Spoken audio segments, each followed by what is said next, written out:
આ કાલનું અધૂરું હતું એ આને કહેવાય ઠહકો દેશી ભાષામાં. કાયદેસર ઉધરા ના કહેવાય, કંઈક આવે ને ઠહકો કહેવાય. આખો દી આમ એક ધારી આવતી હોય ને એનો ઉધરા કહેવાય. આમ તો આ ઠહકો પહેલેથી જ હતો, એવું નથી પછી આવ્યો. અને આ ઠહક આવે તો કાંઈક ગઈડિયાઓના જીવ લીધા. આને જેવો તેવો ના લેખતા તમે, પણ આ ઠહકાને સાચી ઓળખ હમ આપ કે હે કોણ.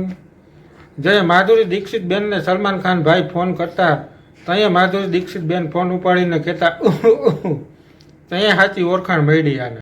એ પછી આ ઠહકો કાયદેસર માર્કેટમાં આવ્યો. બાકી નકર આપણા 70% ગઈડિયાવા ઠહકામાં જ વયા ગયા.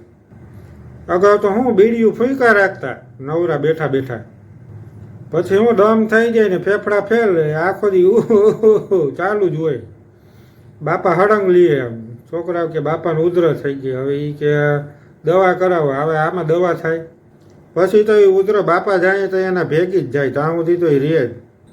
પછી કોઈ પૂછે ને કે શું થયું તું બાપાને, એટલે 70%નો જ જવાબ હોય સવાસ હતો બાપાને. બાપાએ બીડી ના મૂકી ને બીડીએ બાપાને ના મૂક્યા. અને હા એ જઈએ ની નવી હવી ફેશન હતી ને તો હેલો એમ ઓછા બોલતા, કોડ વર્ગમાં વાતું થતી. ફોન કરેલ એમ કે ને હેલો તો સામેથી જવાબ આવે ને એટલે સમજી જતા કે આ મિસ્ટર કુમારનો ફોન છે. બીજા કોઈ ઉપાડ્યો હોય ને તો તરત બેનને ગોતે કે આ બેને ફોન કર્યો તો મારા ભાઈને ગોતે.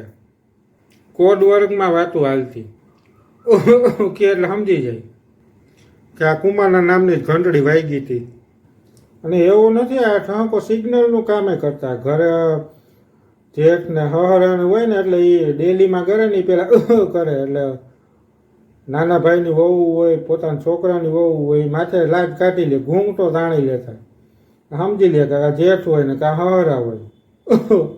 આ સિગ્નલનું કામે કરતા. ટ્રેનમાં સિગ્નલની શોધી આની જ થઈ, આના હિસાબે જ થઈ મારા ખ્યાલ મુજબ. તો તમને ઠહકો કેવો લાગ્યો કોમેન્ટમાં જરૂર કહેજો.